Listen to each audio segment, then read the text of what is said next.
not plum, அவ normal டா அட இருக்க மாட்டா அவ formal டா பேச்சு glamour அளவு glamour தாண்டி போனாலே தாக்கு flavor கிறுக்கு சிறுக்கி அந்த நுயிரை உருக்கிட்டா கவிதை கிறுக்கி என்ன புலம்ப விட்டுட்டா நின்ன தூரமா கண்ணில் நோரமா பார்த்த அவளத்தான் மறந்த கவலத்தான். வணக்கம், நான் ஷோ மோசனஸ் விசி போகிற மோசனஸ் mister phones welcome back to my channel. So Vijay Kumar brother நடிக்கும் ஃபைட் கிளப் படம் பார்த்துட்டேன். அது ஒரு ரிவ்யூஸில் வந்திருக்கேன், பார்த்துடலாம் அப்படின்னு சொல்லிட்டு. அதாவது rugged boys and revenge story கேட்டகரியில் வரும் இன்னொரு படம் தான் ஃபைட் கிளப். ஓகேங்களா, அது ரகட் பாய்ஸ் ரிவெஞ்ச் இவ்வளோ தான் கதைக்கலாம், தூக்கி அப்படி வரணும் வச்சிடலாம். சரிங்களா, கம்மிங் டு தான் positives of the film. First positive வந்து எடிட்டருங்க. எனக்கு ரொம்ப ரொம்ப ரொம்ப இன்ட்ரெஸ்டிங்காக இருந்துச்சு, ரொம்ப பிடிச்சிது. ஒன்று பயங்கர ஃபாஸ்ட் பேஸ்டு, டக்கு டக்கு டக்கு டக்கு டக்கு டக்கு டக்கு டக்குன்னு வந்துக்கிட்டே இருக்குது விஷுவல்ஸ் வேறு மாதிரி. அது எனக்கு பிடிச்சது. பட் அதை தாண்டி இந்த நான் லீனியர் வே ஆஃப் டெல்லிங் ஸ்டோரியில் வந்துட்டு அதுலேயும் சில எக்ஸ்ப்ளரேஷன் பண்ணியிருந்தாங்க, சில டிஃப்ரெண்ட் பேட்டர்ன்ஸ் ட்ரை பண்ணியிருந்தாங்க, which was very very very interesting to me. So எடிட்டருக்கு ஒரு பெரிய பெரிய பெரிய தம்ஸ் அப்படி சொல்வேன். And then comes the making. கதைக்களம் ரொம்ப நார்மல், நம்ம நிறையா பார்த்த கதைக்களம். ஆனால் மேக்கிங் வைஸ் வந்துட்டு ரொம்பவே நம்மளை அட்ராக்ட் பண்ணிச்சு, ஒரு மாதிரி கேப்டிவேட்டிங்காக இருந்துச்சு. ஸோ மேக்கிங் டெஃபினட்டாக ஒரு ப்ளஸ்ஸாக நான் சொல்லுவேன். கேமரா ஒர்க் அவுட் ஸ்டாண்டிங், எனக்கு ரொம்ப ரொம்ப பிடிச்சது. அழகாக இருந்துச்சு. அந்தந்த லிமிட்டேஷன்ஸ்குள்ளே என்னென்ன பண்ண முடியும், அதாவது வந்துட்டு ஒரு நார்மல் ஏரியாஸில் நம்மளுக்கு பயங்கர அப்படியே வேறு லெவல் லொக்கேஷன்ஸ், பயங்கரமான கிளாஸி லொக்கேஷன்ஸ்லாம் கிடையாது. பட் ஆனால் இங்கே ஒரு ரக்கிட் ரா லொக்கேஷன்ஸ்லேயே வந்துட்டு அதை காட்டின விதம் ரொம்ப அழகாக இருந்துச்சு. எஸ்பெஷலி இந்த ஃபஸ்ட்டு ஒரு ஸ்டாட்டிக் ஷாட் எனக்கு ரொம்ப பிடிச்சது. படம் எடுத்த உடனே வந்துட்டு ஒரு கேமரா நின்றும், அவங்க தூரத்துலேருந்து ஒரு 2-3 பேர் சிவரேறி நடந்து வர வரைக்கும் அப்படியே ஒரு ஷாட் இருக்கும். அதுக்கப்புறம் சில விஷயங்கள் நடக்கும். அதெல்லாம் ஒரு மாதிரி ரொம்ப நல்லா இருந்துச்சு. சில சூப்பர் டைட் ஷாட்ஸ் ஆகட்டும், எல்லாமே பயங்கரமாக இருந்துச்சு. எனக்கு சினிமாட்டோகிராஃபி ரொம்ப ரொம்ப பிடிச்சிதுன்னு சொல்லுவேன். அண்ட் தென் சவுண்ட் டிசைன் எனக்கு ரொம்ப பிடிச்சது. எஸ்பெஷலி நான் சொன்ன மாதிரி அந்த ஃபர்ஸ்ட் சீனில் அந்த சிவரேறி நடந்தவங்க தெரியும், அது சொன்னேன் தெரியுமா. அதுலேயே வந்து அடுத்த சீன் பார்த்தீங்கன்னா ஒரு மாதிரி ஒரு குழி தோண்டுவாங்க, அது ஒரு மாதிரி டக் டக் டக்குன்னு ஒரு சவுண்டு போயிட்டுருக்கும், ஒரு சக்கு சக் சக் சக்குன்னு ஒரு சவுண்டு போயிட்டுருக்கும். அதோடய சேர்ந்து அந்த கிளாக்கோட சவுண்டு ஒன்று சிங்க் பண்ணுவாங்க. அதுக்கப்புறம் அந்த கிளாக் வந்து 4 மணி அடிக்கிற காங் ஒரு சவுண்டு. அது நீங்கள் பாருங்கள், அந்த சீன் பாருங்கள், பியூட்டிஃபுல்லாக இருக்கும். ஒரு 3 நிமிஷம் 4 நிமிஷம் அப்படியே நம்மளை செட் பண்ணுவாங்க பாருங்கள், வேறு ஜோனில் இருந்துச்சு. சவுண்ட் டிசைன் ரொம்பவே பிடிச்சிதுன்னு சொல்லுவேன். மியூசிக் எனக்கு டெஃபினட்டாக பிடிச்சிதுன்னு சொல்லுவேன். நான் சாங்ஸ் எதுவுமே கேட்கலைங்க, ஸோ டேரெக்டாக தான் நான் கேட்டேன். அது கேட்டதுலேயே வந்து எனக்கு ரொம்ப பிடிச்சின்னு சொல்லுவேன். பிஜிஎம்ஸும் நல்லாவே இருந்துச்சு அப்படின்னு சொல்லுவேன். So definitely music also big positive to me. Action sequences, படத்தோட பேர் Fight Club, so actions have to be good. எனக்கு it was very convincing. So action வைஸும் எனக்கு டெஃபினட்டாக ஒரு பிக் பாசிட்டிவாக நான் பார்க்குறேன். அண்ட் தென் ஃபைனலி ஆக்டிங், எல்லாருமே கிழிச்சிருக்காங்க. எனக்கு ரொம்ப பிடிச்சது. நாட் ஓன்லி விஜயகுமார் பிரதர், அவர் தெரியும், அவர் செமையாக நடிப்பாருன்னு தெரியும். இதுலேயும் சும்மா அள்ளுவிட்டு செமையாக பண்ணியிருக்காரு. எஸ்பெஷலி அந்த இன்டர்வல் பிளாக்லாம் சூப்பராக பண்ணியிருக்காரு மனுஷன். எனக்கு ரொம்ப பிடிச்சது அவரோட ஆக்டிங். அதை தாண்டி இந்த கிருபாகரன் ஒரு கேரக்டர் வருவார், பெஞ்சமின் அப்படின்னு சொல்லிட்டு ஒரு கேரக்டர் வருவார். அண்ட் தென் எல்லாருமே ஆல்மோஸ்ட் எல்லா கேரக்டர்ஸுமே ரொம்ப அழகாக ஆக்ட் பண்ணியிருக்காங்க. அவங்களுக்கு கொடுத்த ரோலை சூப்பராக பண்ணியிருக்காங்க. ஹீரோயின் ஆகட்டும், எல்லாருமே அவங்களுக்கு எங்கெங்கே என்னென்ன ரோல் கொடுத்தாங்களோ சூப்பராக பண்ணியிருக்காங்க. ஸோ ஆக்டிங் ஒரு மிகப்பெரிய பாசிட்டிவாக பார்க்குறேன். ஸோ இதெல்லாம் படத்தோட positives. Coming to the negatives of the film. இது கர்ஸாக இல்லை பிளெஸ்ஸிங்கான்னு எனக்கு தெரியலைங்க. சரிங்களா, சில விஷயங்கள் நம்ம தமிழ் சினிமாலே ஆகட்டுமே, ஒரு சில படங்கள் வந்துட்டு ஒரு பெஞ்ச் மார்க் செட் பண்ணிடும்.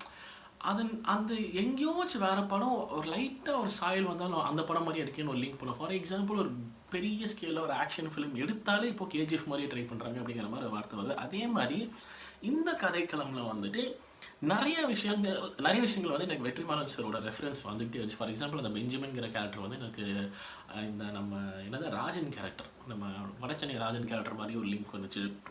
அப்புறம் அந்த கிருபாகரன் அண்ட் அவரோட மச்சான்னு நினைக்கிறேன், அந்த கேரக்டர் 2 பேர் பார்த்தீங்கன்னா நம்மளுக்கு வந்து இந்த பொல்லாதவன் படத்தில் வர Kishore sir, Daniel Balaji sir மாதிரி ஒரு ரெஃபரன்ஸ் வச்சு. ஸோ அதான் சொல்கிறேன், இது எப்படி எடுத்துக்கிறதுன்னு தெரியல. சி ஃபார் எக்ஸாம்பிள், 2 ஹோட்டல் இருக்குன்னா இவரும் பிரியாணி செய்வாங்க, இவங்களும் பிரியாணி செய்வாங்க, இவங்கள மாதிரி பிரியாணி செய்வாங்க. பட் ரெசிபின்னு பார்த்தா ஆல்மோஸ்ட் சிமிலராக தான் இருக்கும்.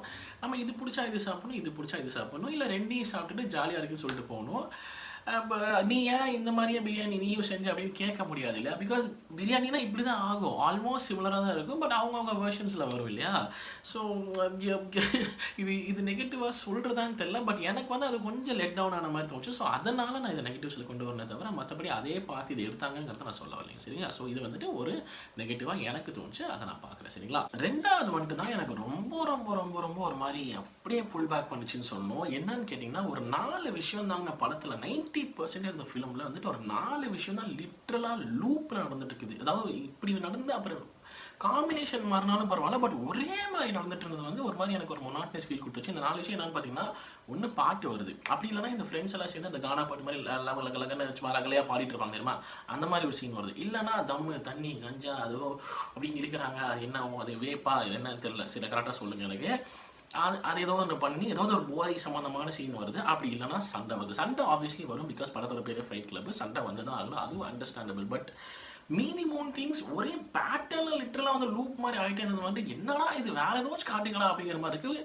எனக்கு ஒரு மாதிரி வந்துட்டு எஸ்பெஷலி இந்த தம் அடிக்கிறது கஞ்சா அடிக்கிற சீன்ஸ் எல்லாம் வந்துட்டு ஒரு மாதிரி திகட்ட ஆரம்பிச்சிருச்சு. வை? பிகாஸ் ஒரு 2 நிமிஷம் உங்களால் ஸ்க்ரீனில் வந்துட்டு ஏதோ தம்மோ தண்ணியோ ஏதோ இழுத்துட்டோ அப்படிலாம் பண்ணாமல் உங்களால் பார்க்கவே முடியாது. விச் வாஸ் கைண்ட் ஒரு மாதிரி அனாயிங்காக இருந்துச்சு. அது ஐ நோ இந்த படத்தில் அந்த லொக்காலிட்டி ஒரு மாதிரி இந்த வாட்டி ஒரே ஒரு நல்ல விஷயம் என்ன பண்ணாங்கன்னா, இந்த ஏரியா அந்த ஏரியா மென்ஷன் பண்ணல. பட் ஆனால் இவங்க பண்ணதெல்லாம் பார்த்தா கிட்டத்தட்ட சில ஏரியாஸை டைரெக்டாக சொல்கிற மாதிரி தான் இருக்குது, பேர் சொல்லாமல் சொல்லியிருக்காங்க அப்படிங்கிற மாதிரி தான் இருக்குது. பட் அகைன் அது வந்துட்டு ஒரு மாதிரி என்னதான் இருந்தாலும் இங்கே எல்லாமே இப்படி தான், இது மட்டும் தான் பண்ணிக்கிட்டே இருப்பாங்க, அவர் வேலையே இல்லை அவங்களுக்கு அப்படிங்கிற மாதிரி தோணுச்சு. அது கொஞ்சம் எனக்கு ஆஃப் புட்டிங்காக எனக்கு பர்சனலாக தோணுச்சுன்னு சொல்லுவேன். அண்ட் ஆல்சோ திடீர்னு வந்துட்டு இந்த ஹீரோயினும் நம்ம விஜய் பிரதரும் வந்து பயங்கர அழகான ஒரு லவ் ஃபார்ம் ஆகிட்டு இருந்துச்சு, ஒரு மாதிரி க்யூட்டாக போயிட்டு இருந்துச்சு. அது திடீர்னு அவங்க என்ன ஆனாங்கன்னு இல்லை, டக்குன்னு ஒரு வேனிஷ் காணாமல் போயிட்டாங்க. அதுக்கப்புறம் கடைசி வரைக்கும் அவங்களை காட்டவில்லை. ஒரே ஒரு சீனில் ஏதோ வந்துட்டு ஏதோ ப்ரேயர் மாதிரி பண்ணிருப்பாங்க, அந்த இடத்துல நின்றுட்டு இருந்தது மட்டும் காட்டின மாதிரி இருக்குன்னு, அவங்களா இல்லை வேறு யாரோன்னு தெரியல. But just like that she vanished. அவ்வளோ ஒரு சிக்னிஃபிகண்டான ஒரு பிளேஸ் அவர் எடுத்துகிட்டு திடீர்னு காணாமல் போனது வந்து was like okay this is confusing அப்படிங்கிற மாதிரி இருந்துச்சு. ஸோ இந்த மாதிரி நிறைய நெகட்டிவ்ஸும் எனக்கு கண்ணில் பட்டுச்சுங்க. ஸோ ஓவராலாக படம் எப்போ இருந்துச்சுன்னு நீங்கள் கேட்டிங்கன்னா, it was a good watch, it was a decent watch அப்படி தான் எனக்கு தோணுச்சு. மேக்கிங் வாஸ் எக்ஸ்ட்ராடினரி, அந்த நான் லீனியர் வே ஆஃப் டெல்லிங் ரொம்ப அழகாக டிஃப்ரெண்ட்டாக இருந்துச்சு. சில விஷயங்கள் ரொம்ப சர்ப்ரைஸ் பண்ணிட்டு இது இப்படியா அப்படியாங்கிற மாதிரி சில விஷயங்கள் தோணும், அதெல்லாம் பியூட்டிஃபுல்லாக இருந்துச்சுன்னு சொன்னோம். மாஸ் சீன்ஸும் இருந்துச்சு. நம்ம விஜய் பிரதர் சில எதிர்பார்ப்பு தெரியுமா, உரியடி பார்த்ததுலேருந்து அவர்கிட்ட வந்துட்டு சில விஷயங்கள்லாம் ஒரு சில வேறு லெவல் மாஸ் சீன்ஸில் எதிர்பார்ப்போம், அதெல்லாமும் இருந்துச்சு சில விஷயங்கள். பட் ஓவராலாக பார்க்கும்போது it was a very good decent watch அப்படிங்கிற மாதிரி தான் எனக்கு தோணுச்சு. கரெக்டாக தப்பாங்க மறக்காமல் நீங்கள் கமெண்ட் செக்ஷனில் சொல்லுங்கன்னு சொல்கிறேன். அண்ட் ஹை சேட் இது என்னோட ரிவ்யூ ஆன் ஃபைட் கிளப். உங்கள் தாட்ஸ் எனக்கு மறக்காமல் கமெண்ட் செக்ஷனில் சொல்லுங்கள். சொல்லிட்டு வீடியோ முடிச்சுட்டு பார்த்து நன்றி கூடிய சீக்கிரம் சந்திக்கிறேன், மறக்காமல் பண்ணிடுங்க. Okay, thank you so much for வாட்சிங். நான் ஷோ signing off. Take care and piece.